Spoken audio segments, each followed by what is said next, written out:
All right, let's jump straight into this explainer. We are dropping right into the gritty, tension-filled streets of Konoha, literally just hours after the unthinkable, the overnight annihilation of the entire Uchiha clan. The atmosphere is so thick you could cut it with a kunai. You can practically hear the political undercurrents swirling through the village. But right now, down on the ground level, the immediate reaction to this massacre isn't exactly what you might expect. It's not quiet mourning, it's explosive. Let's take a look at exactly what the people are saying. You hear things like, "Good riddance. Those guys with their noses in the air finally got what was coming to them." That is the sound of a chaotic, cheering crowd echoing through the alleys. The initial paralyzing shock of the massacre has almost instantly morphed into this suppressed cheer that is finally just erupting into the open. And the voices just keep coming. People are yelling, "From now on, we don't have to worry about being hauled off to the police force just for accidentally offending them." This perfectly captures the release of all that long accumulated resentment. I mean, the Uchiha police force was notorious for its overbearing and arrogant style. For the average civilian walking the streets, their sudden disappearance feels like a massive immediate relief. They feel like a suffocating weight has just been lifted off their shoulders. But, the situation is far more complex than that. While the masses are out there celebrating what's honestly a pretty short-sighted relief, the people who actually keep the village's economy running, the merchants, are feeling something else entirely: deep, long-term anxiety. These are folks with broader horizons who deal with the outside world all the time, and their reaction is entirely different. Picture this. Tucked away in a dark corner of a local tavern, downing strong liquor, you've got a middle-aged merchant whispering a very different sentiment to his buddy in a hushed, anxious tone. The police force is gone. But what about the future? So the crucial takeaway here is that they aren't looking at the past. They are staring right down the barrel of a sudden, terrifying power vacuum. Think about this from the merchant's perspective for a second.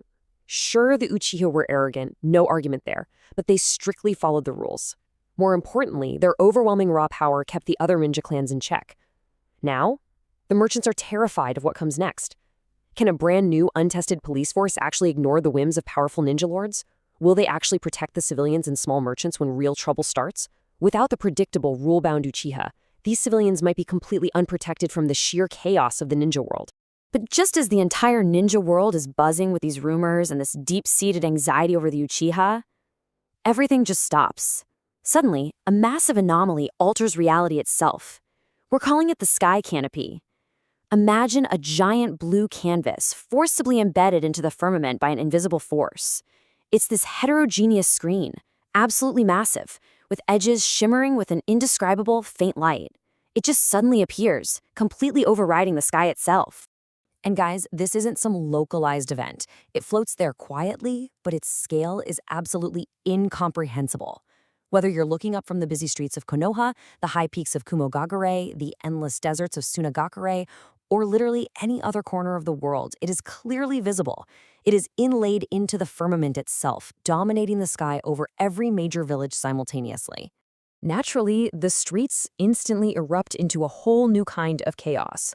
A civilian in Konoha points up, and suddenly the Uchiha gossip is dead, replaced by intense global panic.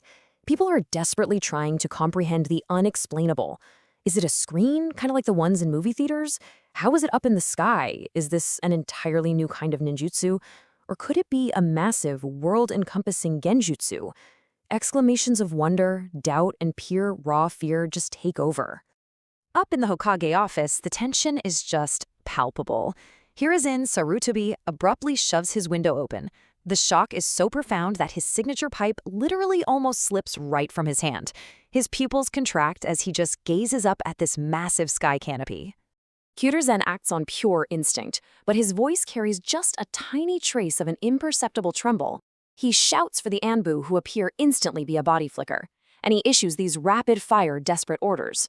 1. Organize a team and deploy instantly. 2. Find the source and the purpose of this thing. 3. Determine its exact composition. Fast. It perfectly illustrates the immense, crushing pressure he's suddenly dealing with. But the moment the Anbu vanish, Hiruzen's heart just sinks. His forces are stretched entirely too thin right now. The Uchiha were just wiped out. He's already using almost all of his reliable Anbu forces to monitor the other major clans for internal strife and handle the massacre's fallout. So diverting forces now to investigate the sky canopy, it's adding insult to injury. He tiredly rubs his brow, looking up at the sky. He really just wanted Konoha to get through this period peacefully, and now this happens. He lets out a deep, heavy sigh.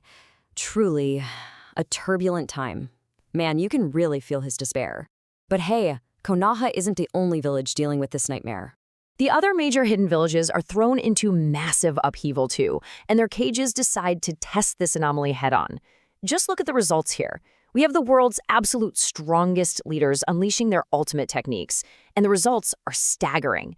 It is a complete and utter failure across the board to even put a scratch on this thing. Let's break down exactly what happened. So in the Hidden Cloud Village, the fiery Fourth Raikage's first reaction isn't doubt, it's absolute fury. He literally roars to knock it down. He even taps into the power of a Jinchuriki, having Killer Bee condense a massive 8-tailed beast ball.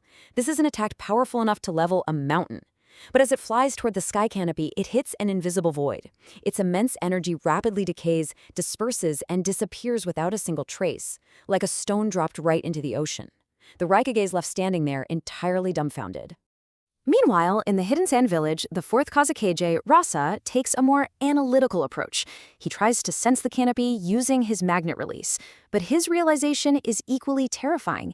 He can't perceive any physical existence at all. It's like a pure image.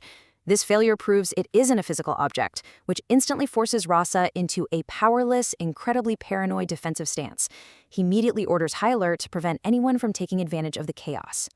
Over in Iwagakure, the Tsuchikage, Onoki uses his earth release to actually physically fly up to it. But here's the crazy part. The higher he flies, the further away the canopy seems to become. It always maintains this unreachable distance.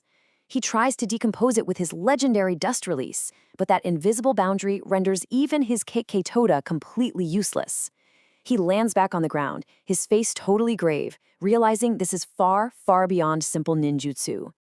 And then there's the Hidden Mist. Currently locked in its dark village of the Bloody Mist era, the internal situation there is already incredibly chaotic. But facing the sky canopy, the fourth Mizukage, Yagura Kartachi, issues absolutely no clear instructions. He appears completely indifferent.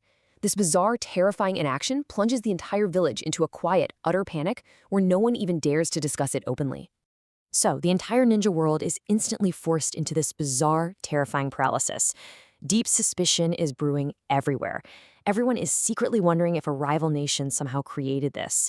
But overriding all of that is a crushing sense of absolute helplessness. This unknown crisis has forced every single village to realize that their ultimate powers, their greatest defenses, are entirely meaningless against whatever this thing is. But let's shift away from the recognized nations for a second and step into the cosmic shadows. In the land of rain, a cold downpour beats endlessly against a high tower. Konan stands by the window, her purple paper flower hair ornament literally trembling slightly in the chill. She's looking up at the massive, eerie sky canopy, her clear purple eyes filled with deep, genuine worry. This shows us that even the most dangerous, secretive factions in the entire world are deeply shaken by this.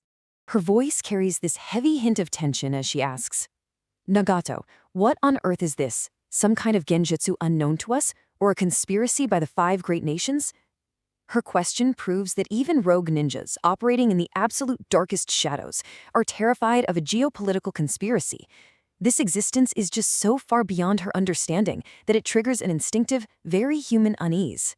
In stark contrast to Conan's very human fear, hidden in the shadows and connected to the emaciated Geto statue, Nagato responds.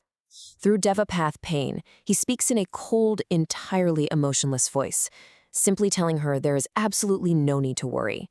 The sheer contrast there between her trembling anxiety and his chilling, godlike calm is incredibly striking. As Devapath Pain looks up, the purple ripples of his legendary Rinnegan seemingly pierce right through the void to look directly at the sky canopy. The cages couldn't touch it, the Hokage couldn't understand it.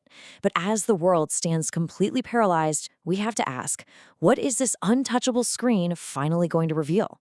Thank you so much for exploring this fascinating anomaly with me today, and definitely keep questioning what you see.